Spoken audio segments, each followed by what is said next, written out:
धात्री दहनाची तयारी करू लागली. तिनं चिता रचली. एका दिग्विजयी राजाची अंतिम चिता निर्जन अरण्यात सरोवराकाठी रचली गेली. दैव मला काय काय दाखविणार होतं. मध्यम वयातच मी विधवा म्हणून जगणार होते. पतीशिवाय स्त्रीचं जीवन म्हणजे ज्योतीशिवाय वात. मी आज कोण उरले होते. एका मान्यवर यादव राजांची मानी मुलगी, कौरवांची वैभवशाली महाराणी, त्या अरण्यातली वनराणी, उद्या आपल्या पराक्रमानं जग दिपविणाऱ्या पुत्रांची भाग्यशाली माता. छे छे, मी यापैकी काहीच नव्हते. आपल्या पतीच्या निधनानं प्राण निघून गेलेली मी एक निष्प्राप कुडी होते. एक दुर्दैवी विधवा होते. विधवा, किती भयानक आहे हा शब्द. महाराणी, विधवा आणि मध्यम वयस्क.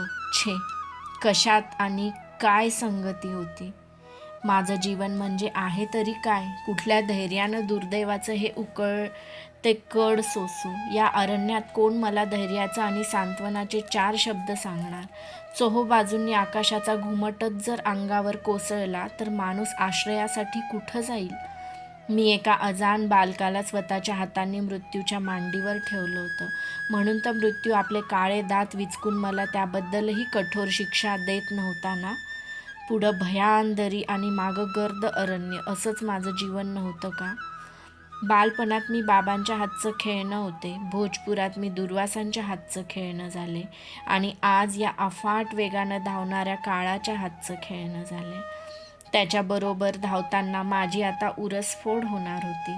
कुणाच्या आधारानं मी जीवनाची वाट पुढं चालू. माझं मन छे, आता मला मनच नव्हतं. आणि असलंच तर ते बधीर होतं. त्याला भूत भविष्य वर्तमान काही समजत नव्हतं. काळ वाघाचं रूप घेऊन अर्धमेल्या कुंतीच्या जीवनाची शेळी पाठीवर टाकून उन्मत्तपणानं तसाच चालला होता. मी गप्प होते. मला रडावं असंही वाटत नव्हतं, कारण माझ्या गोठलेल्या हृदयातून अश्रू बाहेर पडत नव्हते. रडू येण्यापुरत्याही भावना द्रवत नव्हत्या. धात्रीनं महाराजांचं प्रेत चितेवर ठेवलं. त्यावर लाकडं रचली. तिनं चितेला अग्नी दिला. शत्रूंना भीतीनं कापायला लावणाऱ्या एका पराक्रमी अन दिग्विजयी योद्ध्याला एका दासीनं अग्नी दिला. चिता पेटू लागली. ज्वालांचे पक्षी चटाचट आकाशात भराऱ्या घेऊ लागले. माझं मन सुन्न होतं. त्या चितेत घुसावं म्हणून निर्धारानं मी उठून उभी राहिले. काय उपयोग होता आता तशा उर्वरित जीवनाचा. मी निश्चयानं पदर खोचला. इतक्यात पांढरी शुभ्र वस्त्र घालून सरोवरातून स्नान होऊन आलेल्या माद्रीनं माझ्या पायांना हात लावला आणि तो कपाळावरून मागे नेला. एक क्षणभरही मागं वळून न बघता मी काय बोलणार हे न ऐकताच ती सरळ तडक त्या अग्नीत घुसली. क्षणार्धात तिचं पांढरं वस्त्र काळपट पडून करपून गेलं. माझं मन उरी बाण लागलेल्या पक्षासारखं तडफडू लागलं. मी तिच्या मुस्काटात मारली होती. मला ती भावनेच्या राज्यातली दुबळी स्त्री वाटली होती. पण किती तत्परतेनं तिनं निर्णय केला होता. किद्दम ऋषींच्या नाकावर टिचून तिनं आपल्या प्रियकरानं दिलेल्या आलिंगन मृत्यूच्या मोलानं चितेवरही स्वीकारलं होतं. आता कुणाचाही शाप तिला तिच्या प्रियकराच्या मिठीतून सोडवून घेणार नव्हता. मीही तिचाच मार्ग अवलंबण्यासाठी सिद्ध झाले. इतक्यात पर्णकुटीतून धावत आलेले 5 कुमार माझ्या कमरेला बिलगले. मला गदागदा हलवून ते विचारू लागले, आई, बाबा कुठं आहेत. नकुल आणि सहदेव केविलवाणी मुख करून रडक्या आवाजात म्हणू लागले, धाकटी आई कुठं आहे ग आपली. त्यांना बघताच माझं मन बधीर झालं. ते पाझरलं. मी त्या चितेत उडी घेतली असती तर ह्या 5 मुलांना घेऊन ही धात्री कुठं जाणार होती. केवळ एकाच मुलाच्या त्यागाचं शल्य मला अनेक रात्री सतावीत आलं होतं. माझं ते पाप होतं की पुण्य होतं हे मला सांगता आलं नसतं. पण या 5 निराधार मुलांना मागं टाकून मी चितेत उडी घेतली असती तर ते मात्र नक्कीच पाप असतं. मी त्या सर्वांना एकदम कवेत घेतलं आणि ढसाढसा रडू लागले. पक्षिणीला पिल्लं बिलगतात तसे ते मला बिलगले. मला स्वतःचा काही निर्णय उरला नव्हता, मरणाचा सुद्धा. पेटून चिता शांत झाली. राख वाऱ्यावर उडू लागली. कालपर्यंत माझ्याशी सुखदुःखाच्या गोष्टी करणारे 2 जीव आज कुठं होते. मृत्यू हा जीवनाच्या नदीतील कुणालाही न फोडता येणारा अवघड भोवराच नाही का. विश्वकर्त्याच्या अविरत धावणाऱ्या रथातील तो सर्वात नाठाळ घोडाच नव्हे काय. आजपर्यंत त्यानं किती जीवनं आपल्या टपांखाली रगडली असतील. आज त्याची दृष्टी माझ्या पर्णकुटीकडे वळली होती. किदंब ऋषींच्या शापाच्या रूपानं आणि माद्रीच्या निश्चयाच्या रूपानं त्यानं आज मला खिळखिळं करून टाकलं नव्हतं का? जगातल्या आजवरच्या मृतांनी अजूनही न भरलेल्या आपल्या काळ्या भांडारात मृत्यूचं आणखी 2 जीवांची भर घातली होती आणि माझं कपाळ मात्र रिकामं केलं होतं. मी चितेजवळ गेले आणि त्या राखेनं माझं फटफटीत कपाळ भरून घेतलं. त्या राखेत एका दुर्दैवी महाराणीचे दग्ध दुग्धाश्रू होते, तर एका प्रियसीचे मृत्यूवरही विजय मिळवलेले आनंदाश्रू होते आणि एका विजयी राजाचे पराजयी रक्तबिंदू होते. आणखी माद्रीबरोबरच दग्ध झालेल्या दुर्वास ऋषींच्या देवहूती मंत्रांचे करपलेले अमृत शब्द होते. मी पर्णकुटीत परत आले, पण ती पर्णकुटी आता मला खायला उठली होती. महाराजांची तशीच माद्रीची चर्या पर्णकुटीवरील गवताच्या पात्यांवर मला दिसू लागली. एक क्षणभरही तिथं थांबले असते तर मला वेडच लागलं असतं. मी सहनशील असेल, क्षत्रिय कन्या असेल, वीर माता असेल, तरीही मी एक स्त्री होते आणि कुठल्या स्त्रीनं दुःखात तसले कड त्या भयान निर्जन अरण्यात राहून पचविले असते. आता माझ्या पुढं एकच मार्ग होता आणि तो म्हणजे परत हस्तिनापूरला परतण्याचा. माझ्यासाठी नव्हे, पण मुलांसाठी मला माझं मन मारून परत हस्तिनापूरला जाणं भाग होतं. आता मी असहाय्य माता होते. माता स्वतःचा मान जाणीत नाही, केवळ माया आणि वात्सल्य जाणते.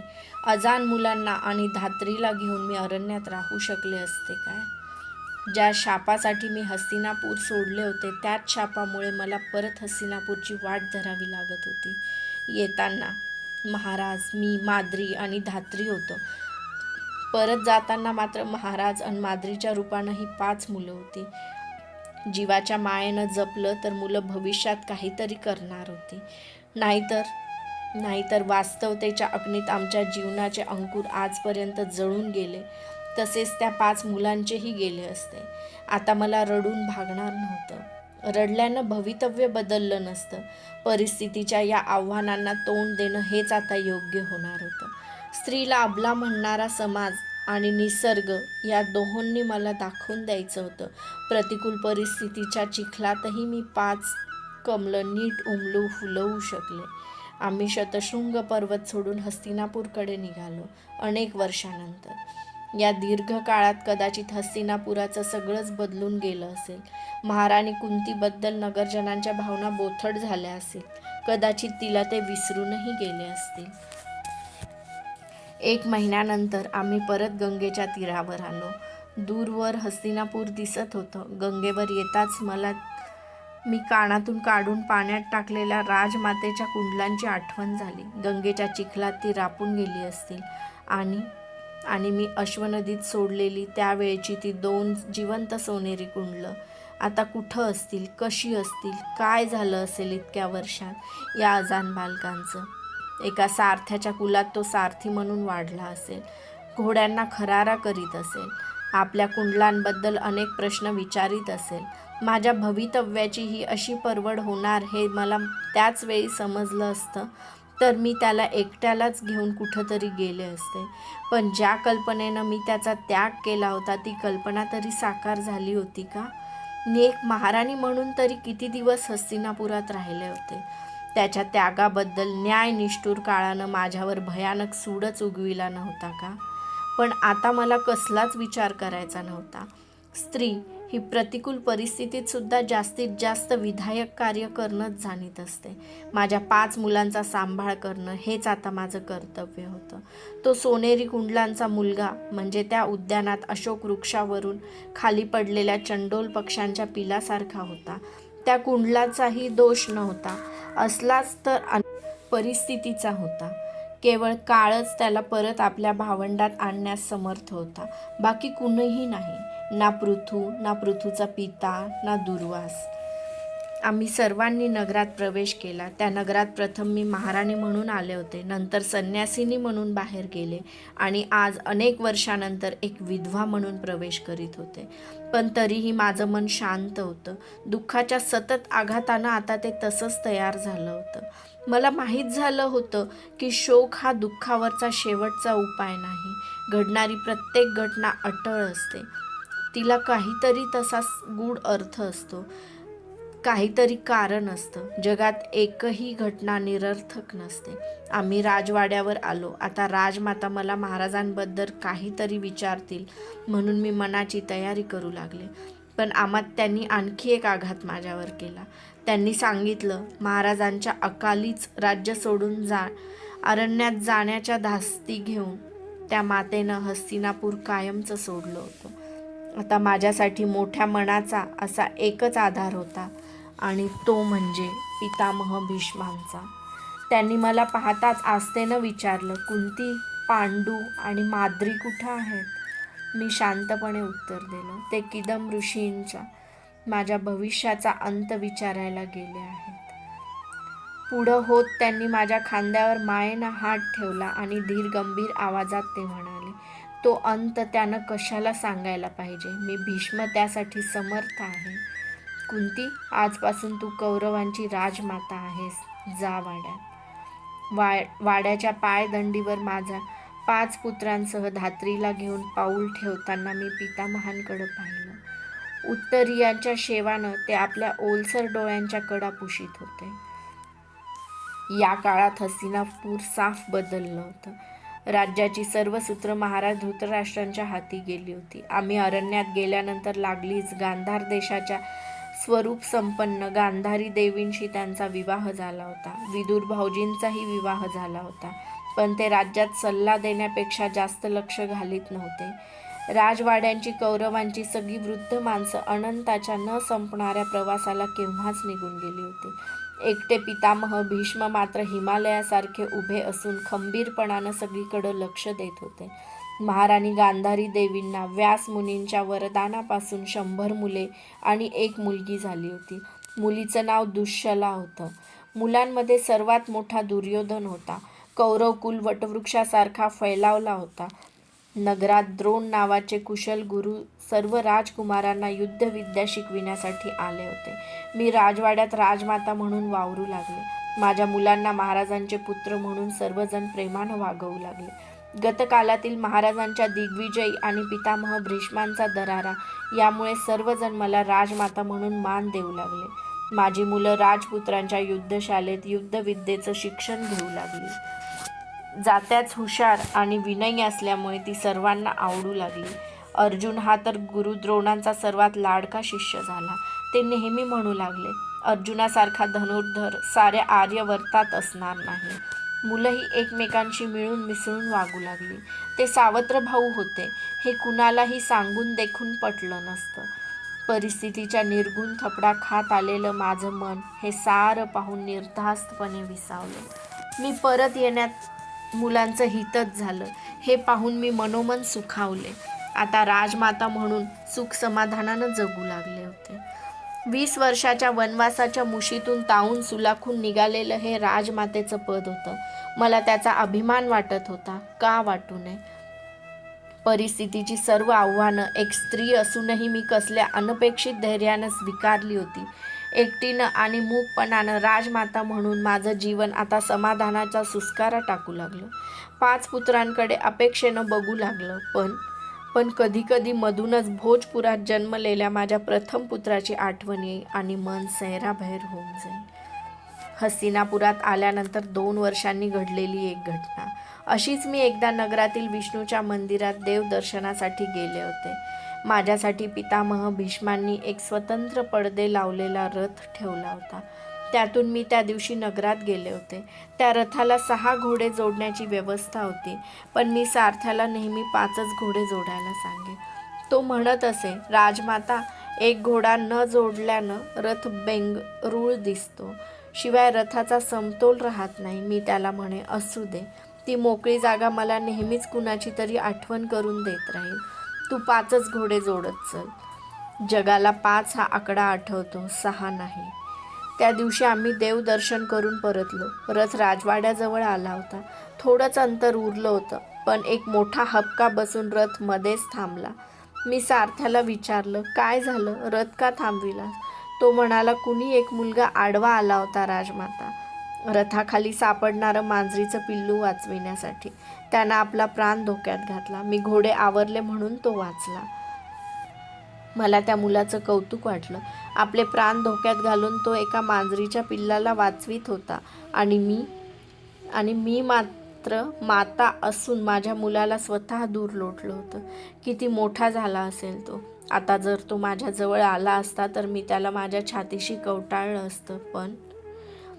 पण सामाजिक संकेतांचा पडदा मला त्याच्या चंपानगरीला जाण्यास संमती देणार नव्हता. काय करीत असेल तो, असे विचार माझ्या मनात येऊन गेले. वाड्यावर जाऊन मंचकावर स्वस्थ पडावं म्हणून मी सारथ्याला म्हणाले, एक पळभरही थांबू नकोस, सत्वर रथ हाकार. त्यानं हातातील आसुडांचा फटका घोड्यावर ओढला. तो ध्वनी ऐकताच माझा कुंडलधारी पुत्रही कुठंतरी असाच घोड्याच्या पाठीवर असूड तर ओढत नसेल या जाणीवीनं मन बिद्ध झालं. काय नाव ठेवलं असेल त्याचं, केवढा दिसत असेल तो, त्याची कुंडलं कशी दिसत असतील, विचार करीत करीतच मी राजवाड्यावर पोहोचले. काळाची नदी दिवस रात्रीची वळणं घेत वाहत होती. युधिष्ठिर, भीम, अर्जुन आणि नकुल, सहदेव दिवसेंदिवस जास्तच लोकप्रिय होत होते. नगरातले सगळे लोक त्यांना गौरवानं निर्देशित करत होते. माझं मन परत सौख्याच्या झोल्यावर हिंदोळे घेऊ लागलं. महाराजाच्या नावानं लोक माझ्या सर्व मुलांना पांडव म्हणू लागले. त्या 5ही मुलांना ते माझेच मुलगे मानू लागले. कुठलीही गोष्ट सर्वच मुलं मला विचारल्याशिवाय कधीच करीत नसत. मी घेतलेल्या कष्टाचं सार्थक झालं होतं. कधी कधी माझ्या डोळ्यात त्या 5 पुत्रांना पाहिलं की आनंदाचे अश्रू उभे राहत. माझं मन आता शांत होतं. केव्हाच मात्र हत्तीच्या पायानं एखादं शांत तळं घुसळलं जातं तसं एखाद्या घटनेनं माझ्या मनाचं तळं घुसळलं जाई. अनेकविध आठवणींचा गाळ इकडे तिकडे फिरू लागे. बालपणापासूनच माझ्या जीवनाचं चित्र माझ्या डोळ्यासमोर उभं राही. मग माझ्या धैर्याचं माझं मलाच आश्चर्य वाटे. कुठून निघून मी कुठं आले होते? त्यातली एक तरी वळण मी कधीतरी माझ्या इच्छेनं घेतलं होतं का? माणूस समाजात वावरत असला तरी त्याचं मन अंतर्यामी एकटंच असतं. ज्याचं दुःख त्यानंच पचवायचं असतं. मिळालेल्या रक्तपेशी घेऊन जीवनभर धावायचं असतं. मी ते आता चांगलं शिकले होते. ज्या वेळी आठवणी वाघानं हरिणीचा करावा तसा माझा पाठलाग करीत, त्यावेळी मी माझं मन कशात तरी गुंतवून टाकी. भूतकालाचं चित्र अस्पष्ट होत. कधी केवळ दुसऱ्यासाठी जगावं लागतं, तेही आपली दुःख लपवून जगावं लागतं. मी तशीच जगत होते. पांडव म्हणून माझ्या मुलांची कीर्ती आता सगळ्या आजूबाजूच्या राज्यात दुमदुमू लागली. महाराज धृतराष्ट्र माझ्याशी बोलताना त्यांचा वारंवार आदरानं निर्देश करू लागले. आता मी नुसती राजमाता नव्हते, तर 5 बलदंड वीरांची माता होते. मी खाल्लेल्या खस्तांचं सार्थक झालं होतं. कधी काळी मी अरण्यात इतकी वर्ष काढली होती हेही मी विसरून गेले. छे, सौख्याचे दिवस किती लवकर जातात. मुलांच्या युद्धशाळेतल्या शिक्षणाचा काल किती झपाट्यानं मागं पडत चालला होता. काल परवापर्यंत मला बालिश प्रश्न विचारणारे युधिष्ठिर आणि भीम आता कितीतरी मोठे आणि अबोल झाले होते. वाढत्या वयाबरोबर त्यांना समजूतदारपणाची वाढत गेली होती. शुक्ल पक्षातील चंद्रासारखे भीमार्जुन वाढत होते. ते दिवस रात्र युद्धशाळेत खपू लागले. शूल, तोमर, शतघ्नी, भ्रुशुंडी, चक्र, धनुष्य अशी निरनिराळी शस्त्र कौशल्याने हाताळू लागले. घटका ते शस्त्रास्त्रांवर चर्चा करू लागले. व्यायामशाळेतील कसलेली त्यांची शरीरं पिळदार आणि भक्कम दिसू लागली. आपल्या विनयी स्वभावानं ते सर्वांचं मन जिंकू लागले. अर्जुन धनुर्विद्येत पटाईत झाला. युधिष्ठिर धर्मशास्त्रात प्रवीण झाला. भीम तर एखाद्या अशोकाच्या झाडासारखा गोल गरगरीत दिसू लागला. त्याच्या गोऱ्या दंडाचे पुष्ठ स्नायू गदेवर दंडासारखे दिसू लागले. नकुल, सहदेव खड्गात तयार झाले. माझी चरणधुली घेऊन आशीर्वाद घेतल्याशिवाय ते कोणतंही कार्य करीत नसत. भीमाचा स्वभाव थोडा तापट होता. तो नेहमी हातात गदा घेऊन फिरे. त्याच्या धिप्पाड शरीराकडे आणि हातातल्या गदेकडे पाहून कोणीच त्याला ब्र बोलत नसे. त्याला झटकन राग येई. दंडात सामर्थ्य असल्यामुळे तो कुणाचा निषेध आणि शाब्दिक अपमान करीत नसे. लागलीच तो संबंधिताला सरळ ठोकून काढी. मी त्याला आवरण्याचा नेहमीच प्रयत्न करीत असे. माझ्या पुढे मात्र तो एक शब्दही बोलत नसे. त्याची कान उघडणी करण्याचं इतर कुणातही सामर्थ्य नव्हतं. पण त्याचा तापट स्वभाव बदलणं मला सुद्धा अशक्य होतं. माझ्या मागं तो नेहमीच कुणाशी तरी भांडण उकरून काढी. त्याला गदेची आवड होती, त्याप्रमाणे दुर्योधनालाही होती. त्यांना गदा शिकविण्यासाठी मथुरेहून माझा भाचा बलराम आला होता. माझ्यानंतर मथुरेत बाबांना एक पुत्र झाला होता. त्याचं नाव वसुदेव होतं. बलराम हा वसुदेवाचा मुलगा होता.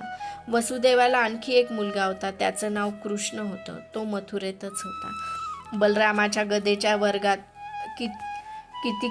कधी कधी दुर्योधनाचं आणि भीमाचं भांडण होऊ लागलं. माझ्या कानावर त्याच्या कागाळ्या येऊ लागल्या. मी भीमाला नेहमी समजुतीनं विचार सांगे, पण त्याच्या अंगातील दिवसागणिक वाढणारं सामर्थ्य त्याला कधीच गप्प बसू देत नसे. दुर्योधन तर अतिशय हट्टी आणि हेकेखोर होता. त्याच्या घाऱ्या डोळ्यात काय लपलं आहे हे सांगणं कठीण होतं. भीमाच्या क्रोधाला आळा घालण्यासाठी मी त्याला तो गोडीत असताना एक मजेदार अट घातली होती. सर्वात युधिष्ठिर अतिशय शांत आणि विचारी होता. त्याच्या विचारांचा अंकुश भीमावर नेहमी राहावा म्हणून मी त्याला सांगितलं की भीमा, तुला कधीही आणि कितीही राग येऊ, तू नेहमी युधिष्ठिराच्या उजव्या पायाच्या अंगठ्याकडे पाहायचं. त्यानं अंगठा वर उचलला तरच तू बोलायचं, नाही तर गप्प बसायचं. तोंडसुद्धा उघडायचं नाही, ही माझी आज्ञा आहे. त्यानंही ती अट तो मोठा झाला तरी अद्यापपर्यंत पाळली होती. युधिष्ठिरासमोर भीम असला म्हणजे विषारी दात पाडलेल्या भुजंगासारखा तो निष्प्रभ ठरे. एकदा मला फार विचित्र वार्ता कळाली होती. त्या दिवशी दुर्योधन आणि त्याचे भाऊ माझ्या सर्व मुलांसह नगराबाहेर वनविहार करण्यासाठी म्हणून गेले होते. दुपारपर्यंत ते सगळे वनात भटकत राहिले. जाताना त्यांनी फराळासाठी म्हणून गोड गोड पक्वान्ने बरोबर नेली होती. दुपारी सर्वजण फराळासाठी एका सरोवराजवळ बसले. त्या दिवशी दुर्योधनानं भीमाला आपल्या हातानं लाडू चारायला सुरुवात केली. कोणतीही खायची वस्तू फारसा विचार न करताच खायची सवय असल्यामुळं भीमानंही त्यानं चारले तितके लाडू खाल्ले. फराळ होताच सर्वजण पाणी पिऊन विश्रांतीसाठी एका झाडाखाली लवंडले. पण भीम पाणी प्यायला सुद्धा उठू शकला नाही. तो तिथंच खाली पडला. सर्वांना वाटलं तो झोपाळू आहे, त्यामुळे तसाच झोपला असेल. पण तो झोपला नव्हता, तो मूर्छित झाला होता. दुर्योधनानं त्याला लाडवातून गुंगी येणारं औषध चारलं होतं. सर्वजण झाडाखाली लवंडलेले पाहताच दुर्योधन हळूच उठून भीमाजवळ आला. सरोवराकाठच्या राणीवेलींनी त्यानं भीमाचे हातपाय करकचून बांधले आणि त्याला मूर्छितावस्थेत त्या सरोवरात उचलून फेकून दिला. पाण्याचा स्पर्श होताच माझा भीम हळूहळू जागा झाला आणि सावध होऊन बाहेर आला. परमेश्वराची कृपा म्हणून एखाद्या जलदेवतेनं सुद्धा त्याला वाचवलं असेल. मला ही हकीकत एका सेवकानं सांगितली, पण तिच्यावर माझा विश्वास बसला नाही, कारण माझी पक्की खात्री होती की माझे राहिलेले 4 मुलगे त्याला सोडून कधीच थोडंसुद्धा इकडे तिकडे गेले नसतील. शिवाय भीमाचं आतडं कसलंही विष पचवील